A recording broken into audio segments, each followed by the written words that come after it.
back. It's time for the good, the bad, and the ugly. Should we start with good? Sure. As always. We should flip it one of these days, though. We should. Yeah. A cat saving one of its 9 lives for another day.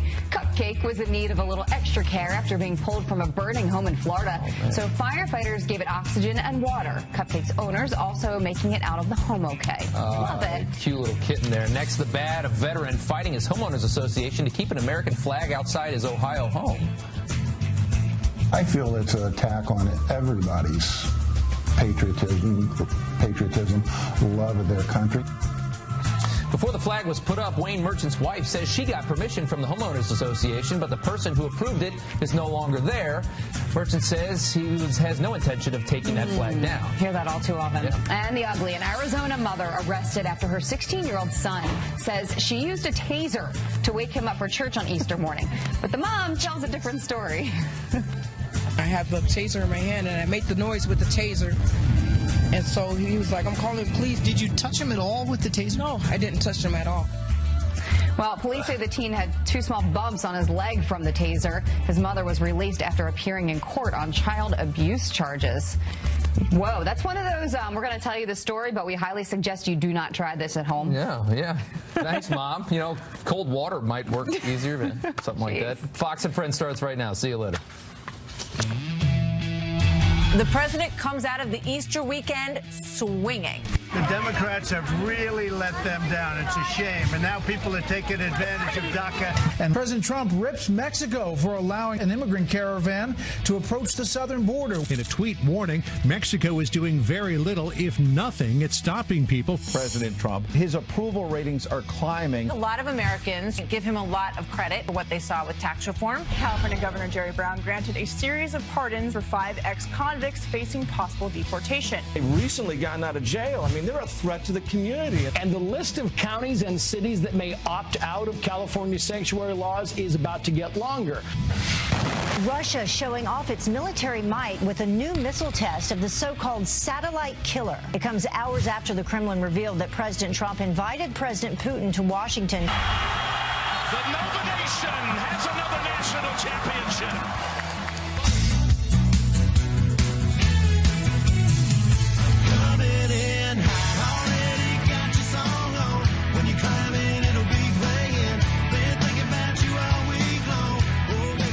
How close are we to hiring a full-time band? I don't think we need one, Brian. Do you want to? If we had a full-time band, they would play a 3-minute song at the beginning of each hour, and I don't think you want to give up that much face time. Oh, that's true, absolutely. Also, they are so loud we can't talk to the guests in the break. I think we should. So every day you just want a wedding. Right. We need a band. We need catering and a bar. I wouldn't think so. I don't think it's a bad idea. I don't either. Right. Do we have that in the budget? We can slash your salary. Did someone say we had a budget? I didn't know we had a budget. We have a great budget. We're the world's #1 cable morning news show. And we will announce a little later on that Villanova won the big show. A little later on, we're going to announce that. It's going to be at the conclusion of Jillian's news, I understand. I think you just did that. Congratulations. I know your son was happy. Right. And your daughter. While the game was being waited to be played last night, the president was tweeting quite often yesterday, and a lot of it was about immigration, a little bit less about the Easter egg roll, which was the subject of the event. The president tweeted this, and let's take the full screen. As ridiculous as it sounds, the laws for our country do not easily allow us to send those crossing our southern border back where they came from. A whole big wasted procedure must take place. Mexico and Canada have tough immigration laws, whereas ours are an Obama joke act Congress. That's right. There is breaking news this morning. Kristen Nielsen, the Department of Homeland Security Secretary, she said that they are working with Mexican officials, exploring all the options. And what's interesting is with these 1,200 migrants who are marching toward the United States, apparently there's a BuzzFeed reporter in there. And the BuzzFeed reporter says that Mexico is planning to disband the group by Wednesday. Take your time.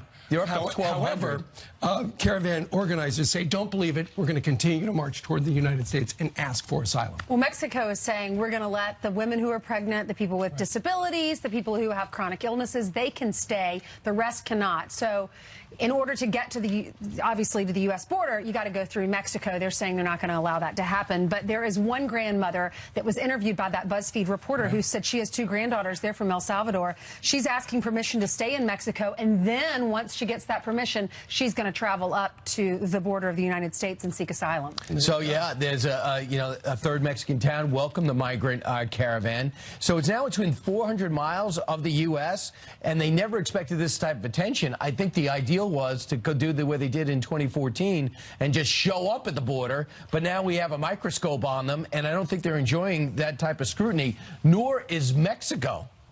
In fact, here's a statement from the group, which is People Without Borders. The U.S. president opportunistically invoked refugee caravans as a pretext for threatening immigrants already in the country, specifically DACA recipients with the so-called nuclear option to remove their protections from detention and deportation. Trump is trying to turn Central American refugees and other immigrant communities against each other and use them as a bargaining chip with Mexico. No, we just rather control our borders. There's no overarching plan there. No, the president just wants to know who's in the country to keep the criminals out, make sure our country's safe, period. Well, so why do we know about it this time? Because, according to the director of policy studies at the Center for Immigration Research and Studies, she says the reason we know about it this time is this is a stunt. If they're seeking asylum, what they should be doing is seeking it in the first safe country that they come to, which is Mexico in this case. But that's not what this is. This is a political stunt designed to challenge the United States and particularly the Trump administration. This is organized by activists. It's a walkathon for open borders. It's definitely a public relations stunt, and it's a challenge to our sovereignty.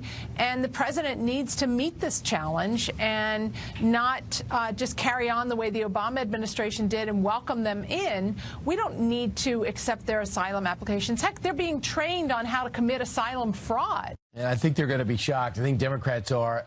Most Americans, not a Democrat or Republican issue, want control of the borders. The Border Patrol wants some backup and some support. And the wall, as proven by Israel and different sections of San Diego, has ultimately worked and been effective. Too bad in the omnibus, which spends on everything, they only have maximum 73 miles to build and only $1.6 billion to start. Even people in California are saying enough is enough. There is another city in California that has voted to sue the California state of California because they don't agree with what they're doing with immigration. That's right. Last night, the city of Huntington Beach, California, voted 6-1 to go ahead and file suit with the Department of Justice against SB, Senate Bill 54 out in California that essentially protects people who are in the country illegally. We're going to have the mayor of the great city of Huntington Beach with us later today. Yeah, so here's a couple of things. So Orange County says, I'll join the U.S. suit. Huntington Beach says, I'll sue alone. But for the most part, this is some of the nicest, some of the best places in the country to live. That's a side note. Number two is Huntington says, I'm going to sue by myself and sue. And I'm just wondering how many other communities around California, when you see a state that size, feel the exact same way, that no governor sitting in Sacramento is going to tell us what we can and can't do, let alone our own police force. And it's those lawmakers that are making them believe that the whole state feels this way, but the polls are showing that's not the case. Same thing is happening in the media. The Democrats want you to believe that the president's approval rating is the worst ever, that he's the worst president ever. Listen to this.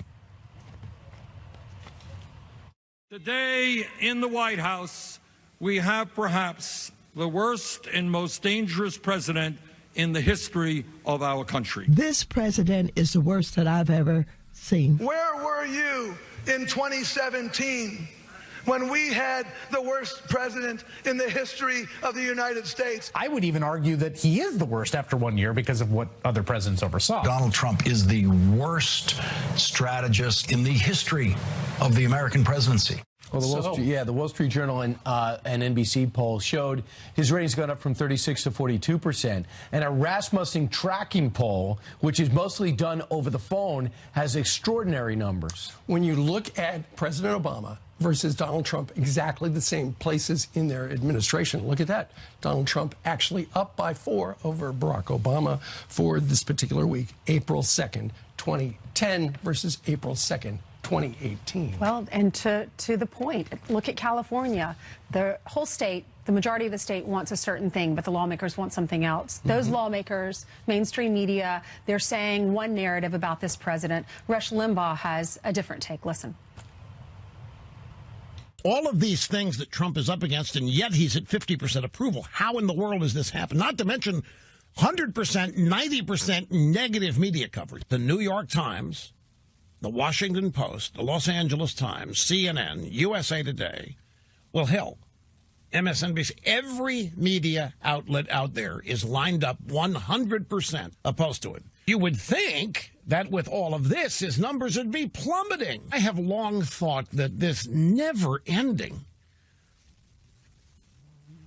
unreasonable attack on Trump is going to have a backlash, is going to cause a backlash at some point. You cannot maintain fever pitch emotion over anything, pro or con, at 100% intensity for very long. Also against Jeff Flake, he has a 16-point advantage against head-to-head with Governor Kasich, both assumed to be giving him primary challenges. He's got a 6-point advantage, 90+% in the media, and this is not an exaggeration, are against President Trump in 95% of their coverage. So, I mean, there's not even a positive story unless it's a reader. But if you put it from Anderson Cooper to Rachel Maddow, there's really much of a difference in the anti-Trump venom. So they wind up losing credibility if there's nothing there. It's like the Roseanne function, which we saw. It turns out 25 million people saw Roseanne. So there's an appetite for that.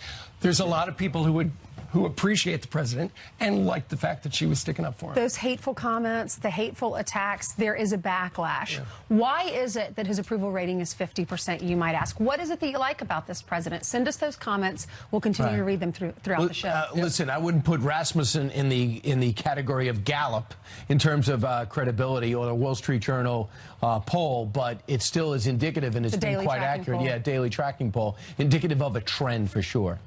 One thing is pretty clear. Jillian Mealy really excels at 3:30 in the morning. You are, that's the earliest I've ever seen you. Walking the halls, it is like 12 noon. You were like, why are you so awake? And so ready to go. I'm usually, there was a point where we used to be the first one in the building. And now the building never shuts down. Not anymore. We're like 7-Eleven. I know. Times have why changed. is that? Because you were watching the game last night? You were excited that No, because I'm just awake. I mean, I'm here earlier than that. So I'm just, I have my coffee. I'm awake. I'm ready to go. Let's get this moving. All right. All right. Your day is almost done when everyone else is waking up, right? 2 firefighters are dead after a plane crash on an airport runway in Indiana. Kyle Hibst and his passenger, David Wickhemper, you see them right there, were getting ready to take off in the single-engine Cessna when it clipped the tail of a private jet coming in for a landing. The firefighter's small plane burst into flames. No one in the other jet was hurt. That airport does not have an air traffic control tower. A Fox News alert, we now know a U.S. soldier killed in Syria was on a kill or capture mission when he died. The Pentagon revealing Master Sergeant Jonathan Dunbar was trying to take out a known ISIS member when he was killed in a roadside bomb attack last week.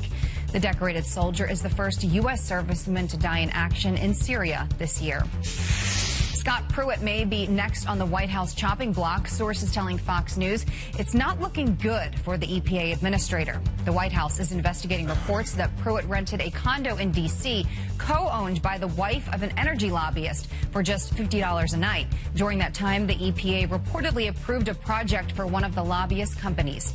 And the Villanova Wildcats are national champions once again. Left alone. Now Brunson steps up, fires the three. Oh, my goodness. The Nova Nation has another national championship. Top seed Villanova beating 3-seed Michigan 79-62. The Wildcats earning their second title in 3 seasons.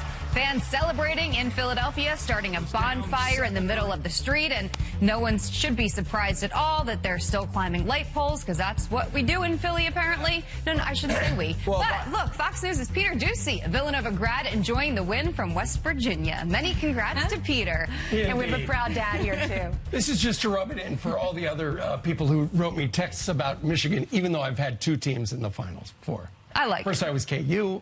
I like the support. And the color looks lovely on you, I might add. Villanova blue. All right. Thank you very much. Yeah. Congratulations. So, second time in 3 years, and they might be one of the greatest teams ever. By the way, they dominated in the semifinals. Well, the Big Ragu was something last night. As he was on Laverne and Shirley.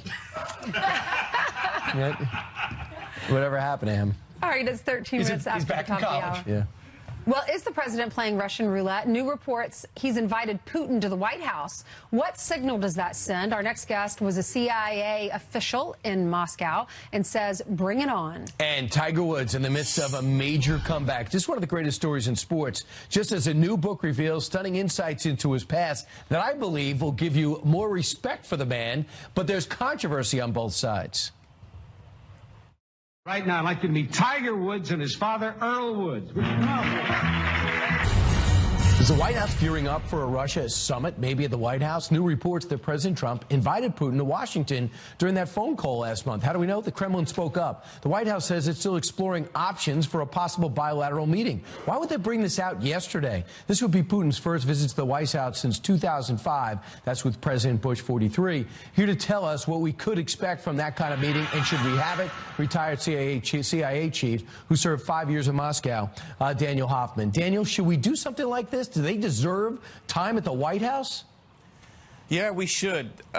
Look, there's probably a couple of reasons why Vladimir Putin would like to have a summit. First, he's feeling diplomatically isolated after the nerve agent attack on the defector, Sergei Skripal, and, of course, his intervention in eastern Ukraine and annexation of the Crimea.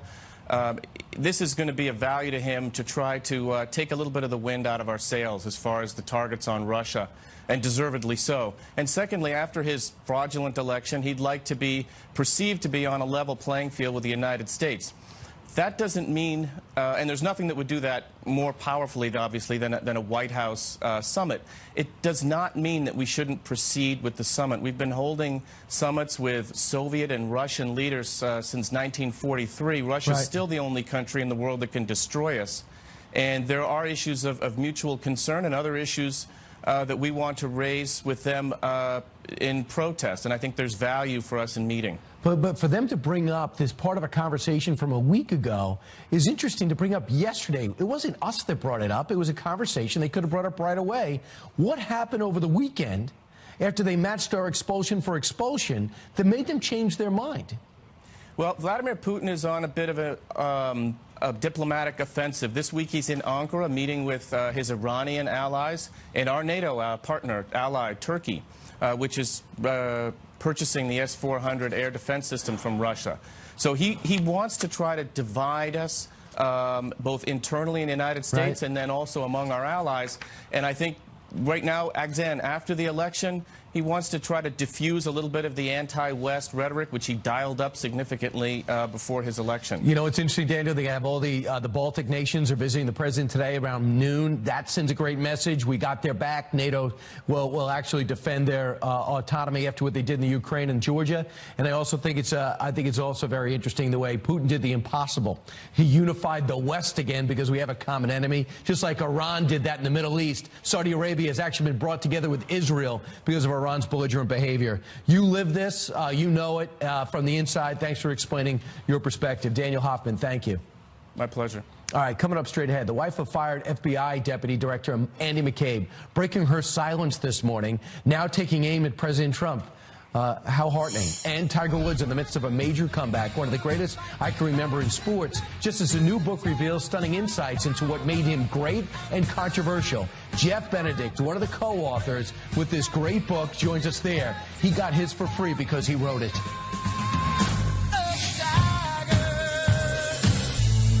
Time for some quick headlines. In just a few hours, New York's Attorney General expected to file a multi-state lawsuit against the Trump administration for adding a question about citizenship to the 2020 census. The move, led by Eric Schneiderman, he argues that it violates the U.S. Constitution and intimidates immigrants and minorities. And classes canceled for a second day in Oklahoma and Kentucky as teachers there continue to strike.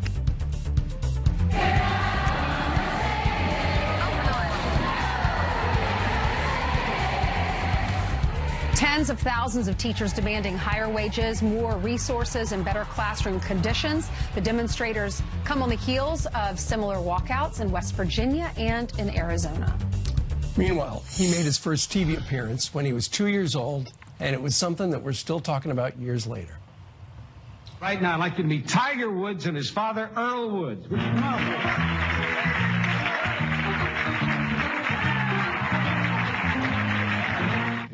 Well.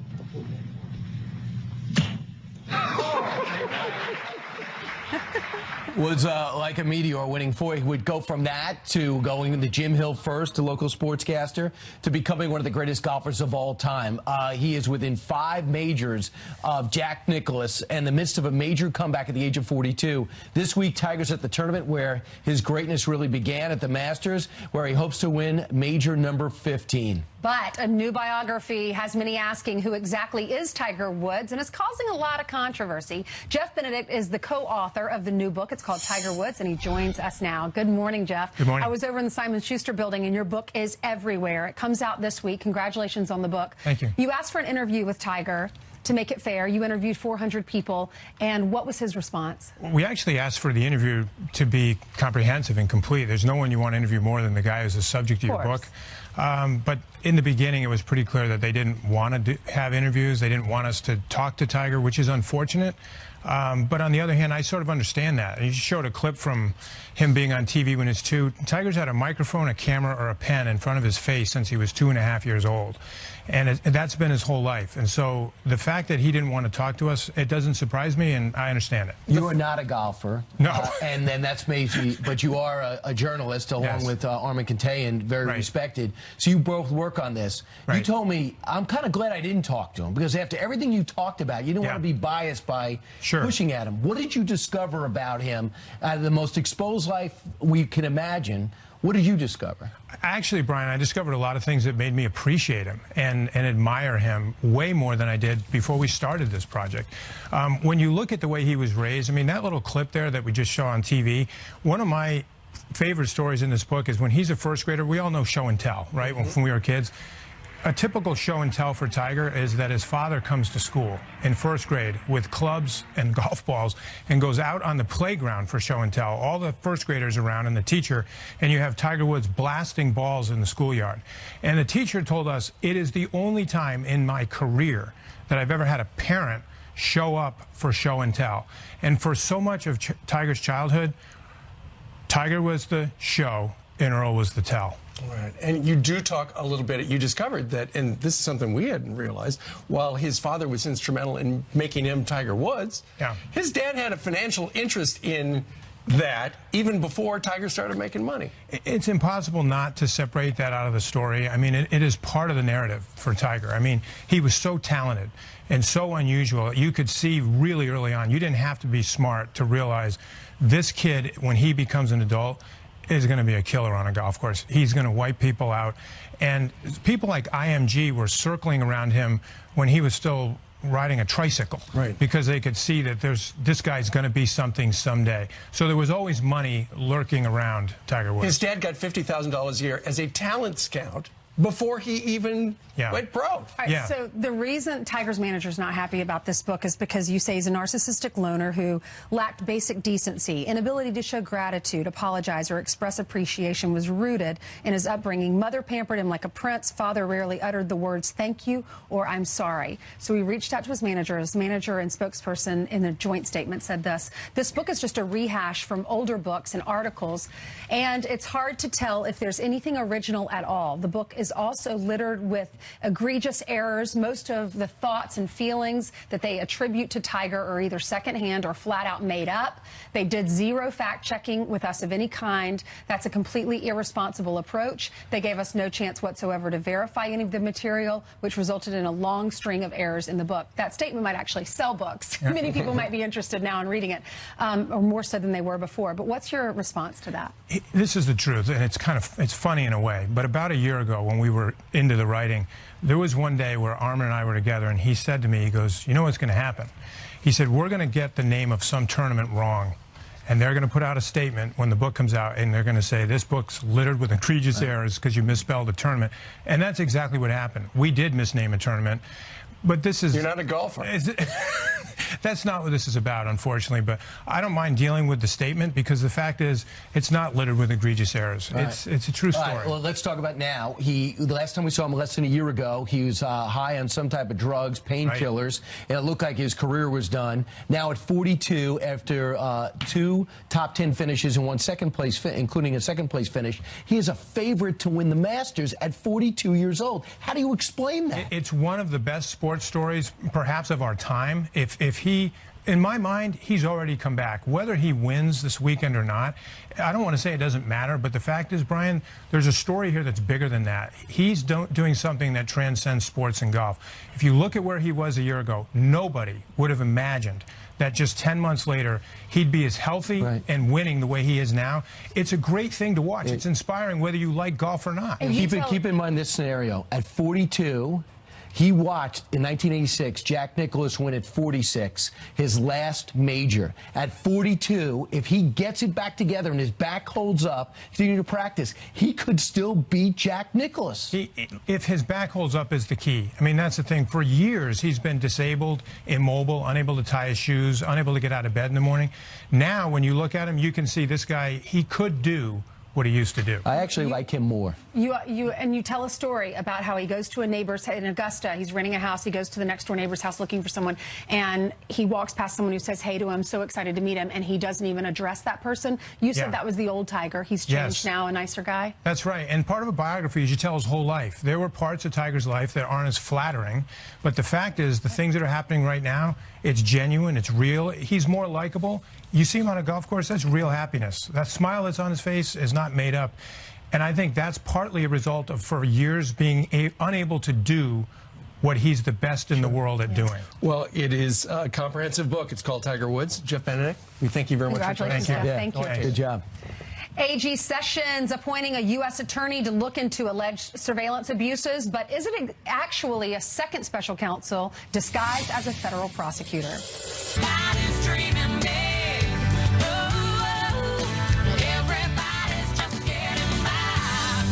Well, they're just mopping up down at the White House after the big Easter egg roll. That's true. We've got a great soundbite from Kellyanne Conway from yesterday's festivities you probably have not heard, and it's a good one, with Shimkus coming up in a minute. But first, let's hand it over to Mile.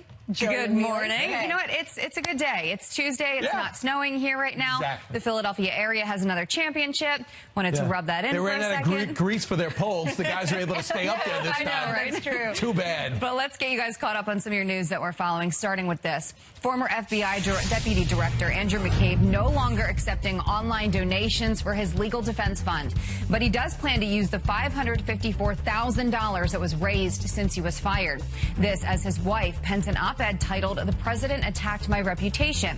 Jill McCabe saying, quote, "I want people to know that the whole story that everything is based on is just false and utterly absurd."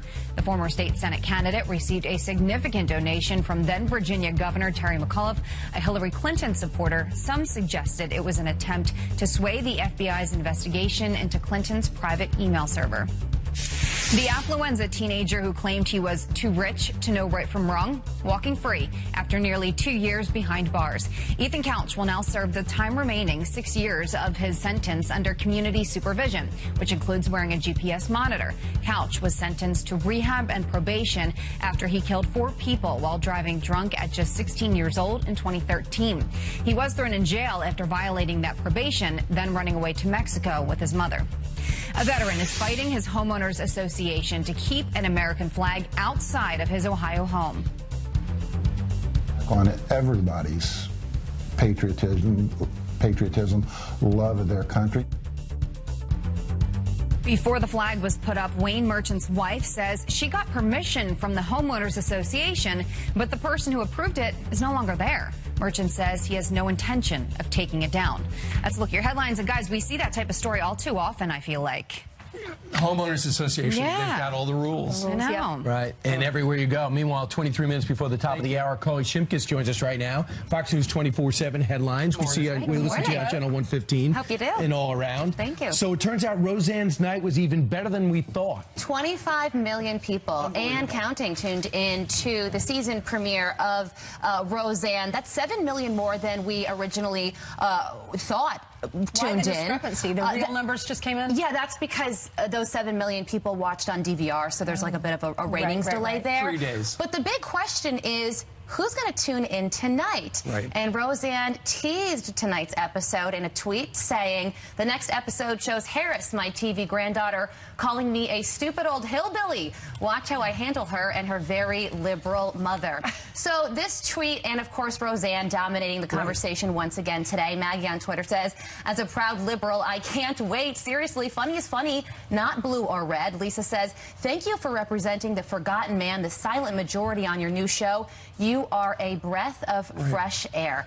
There are only 9 episodes in this season, so once they start season 2, which has already been renewed, they're obviously going to keep the politics high because that's where people are watching. And you know, I think the reason so many people are watching is because, like the first tweet said, it's not about Republicans and Democrats, both are represented. And like the second tweet said, it's about middle America, and there's so many, there aren't that many shows about that group of people. So a lot of people like to see themselves represented on TV, and Roseanne is doing just that. Kellyanne Conway, Steve was alluding to this earlier, had a little message for the young girls at the Easter egg roll. That's What'd she say right. to them? She said the job of the first female president is still available. Take a listen.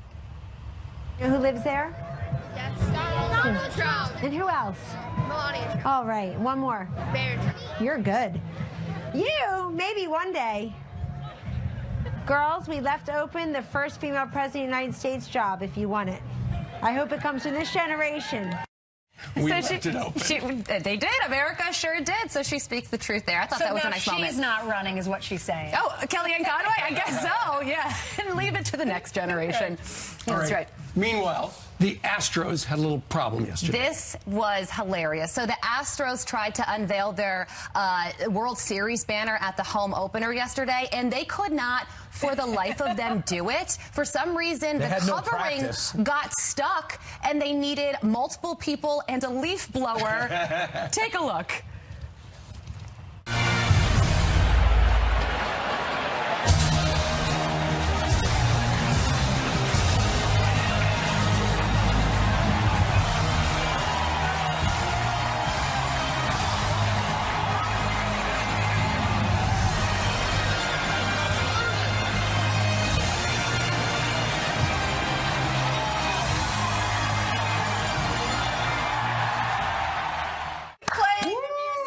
I think that is so funny. And you know all the players, like Justin Verlander, there was a shot of him, he's just like, come on, guys. We had a whole lot of time to practice this. Well, after all, many decades. The only problem is, unlike the Yankees, they've never done it before, right? So they had to get used to it. That's and funny. Who knows? Why did it get stuck? I was trying to figure out why it got stuck. I guess too many edges. The Maybe flag, it was like the flag was kind of shaped like that, and maybe the banner. Normally, it just comes straight off if it's a normal shaped flag, but it got caught on something. Kudos to the guy who brought the leaf blower to the party, though. Yeah, or the guy that's a good idea. Quickly to take it down. Whoever put that black material over it probably will not get to do it next time. No, probably not. Just saying. See if the Rockets have trouble this year. They might win their own. We'll see if that. Now at this point, they don't care. They're like, we're the winners. We don't care if this gets. And now that the banner's unveiled, it's never coming down. So they have that. So what are you doing the rest of the day? You know, I think I'll just do a little bit of radio. Okay. Take a couple coffee breaks. And not too many. Then get some rest. Yeah, that's right. All right, Carly, thanks. Thanks a lot. Coming up, doubling down, lawmakers intensifying the fight against the alleged FBI corruption, saying a federal prosecutor not good enough. The judge weighs in on what needs to happen next, and he's next. Hey, Judge. Hey, Judge. And still ahead, if the judge will let me read this, Senator Rand Paul, Kayleigh McEnany, and Jessica Tarlov. It's a fresh back pitch, Judge. Get used to it. Sorry, Judge.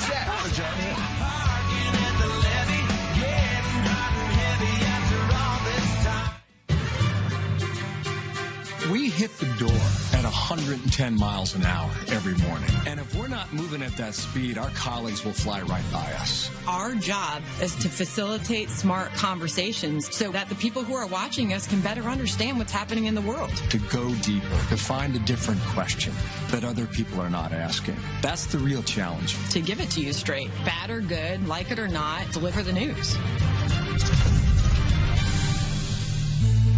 Jeff Sessions, Attorney General Jeff Sessions, anointing John Huber, a U.S. attorney, outside D.C. to look into possible surveillance abuses by the FBI and DOJ. Meanwhile, lawmakers are still clamoring for a second special counsel in the case. But is Huber actually a disguised special counsel that's also a federal prosecutor? Well, our next guest does think so. So here to weigh in on this is our Fox News senior judicial analyst, Judge Andrew Napolitano. You know, when I first started to do this, Brian Kilmeade taught me, you know, to read between the lines. Thank you. And to, you know, when everybody's going like this, look at the hand that's not moving. Kidding, of course, but deference and respect to you. So look, the Attorney General appoints the chief federal prosecutor for Utah to investigate three things: the exoneration of Mrs. Clinton before all the evidence was in, the exoneration of President Clinton and Secretary Clinton on Uranium One before all the evidence was in, and the abuse of FISA by the FBI and the DOJ.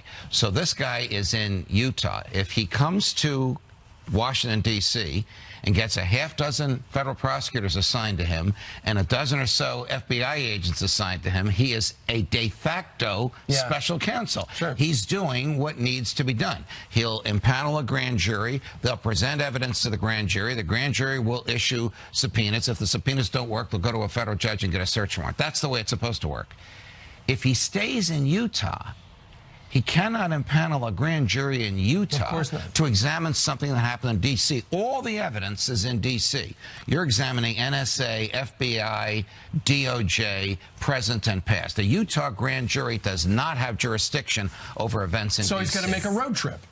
Correct. He will be toothless if he stays in Utah. Remember what Comey did when they investigated Mrs. Clinton. Where was the grand jury? There wasn't one. I've never heard of an effective federal criminal prosecution without a grand jury. You present evidence to the grand jury, you get the grand jury to issue a subpoena.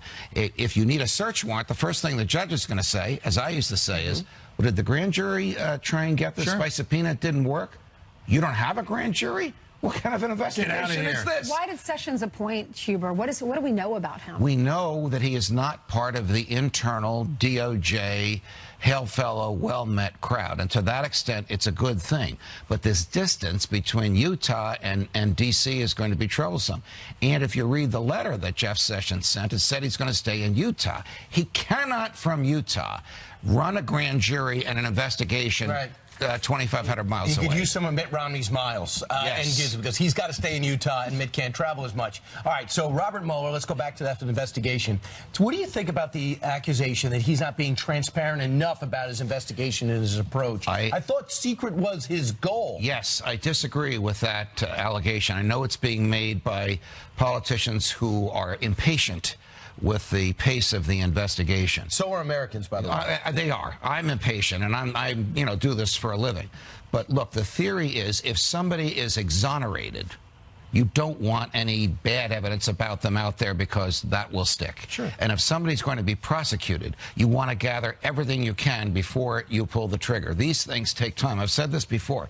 Picture this as a 10,000-piece jigsaw puzzle, and there are parts that are done and parts that aren't done, and we have to wait until it's completed before he can decide where he's going to go. And these news leaks are not coming from Mueller's team. They're coming from attorneys representing different people who just start blabbing. Yes. Yes. Right. And real quick, Roger Stone bragging that he had lunch with Julian Assange. Now that's front and center with the Mueller investigation. He denies it. He goes, I was just bloviating. Well, if you know Roger, you know that sometimes, like the president, he doesn't always use an economy of words, but he means well. Gets himself in trouble. Yeah. And the president in trouble. We'll see where it goes. Well, it does stick, that stuff. All right, Judge. Thank you very much. Pleasure, guys. Appreciate it. Meanwhile, straight ahead, a group of Central American migrants marching to America, our America. It's happening this morning, and they're firing back at President Trump. So who exactly is this group? We're going to analyze in English. Plus, as Brian would say, a new book goes behind the scenes of Nancy Reagan's life. The never-before-told stories of the Lady in Red. Next.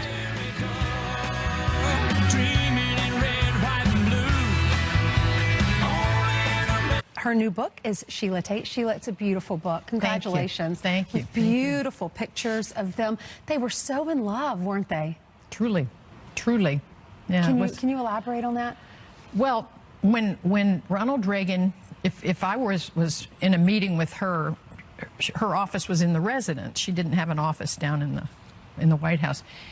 And he would come home, and the first thing he did every time was come right to her. Really? You know, couldn't wait to see her. Always, always. Yes.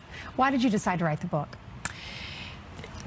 At her memorial service, at least 10 people came up to me and said, in the exact same words, I wish more people knew her the way we did.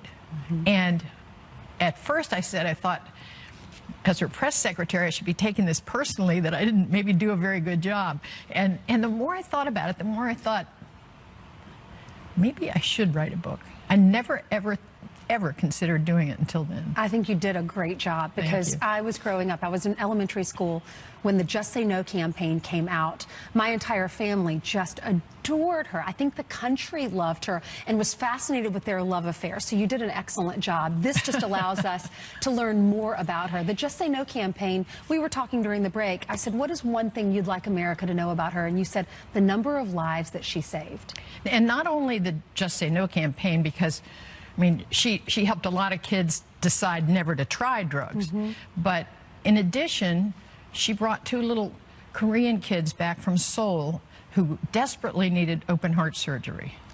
I spent half an hour FaceTiming with that young man who now lives in Seoul and who is helping bring children from other countries to Korea now, to South Korea, for that kind of surgery. She also helped the famous transplant surgeon, Tom Starzl. He had a little girl who was 10 days away from dying. She was 5 years old. She needed a liver. Nancy brought her to the White House and surprised the press, who thought they were just going to cover the Christmas decorations. Brought this little girl out and said, we need a liver for this child. And 10 days later, she was being operated on, and thanks to Tom Starzl and Nancy Reagan. So I know of those 2 specifically, and I'm not sure how many people recall stuff like that. The Lady in Red, her favorite color. This color just popped on her, and we all remember her as the Lady in Red. Sheila Tate, thank you. Thank you. Great book. You learn about how she got the job, when she told Nancy she was going to be leaving and resigning, and Nancy's reaction, and just more about their love affair. Thank you. President Trump, moments ago, firing back about that group of migrants marching to America, the brand new response at the top of the hour.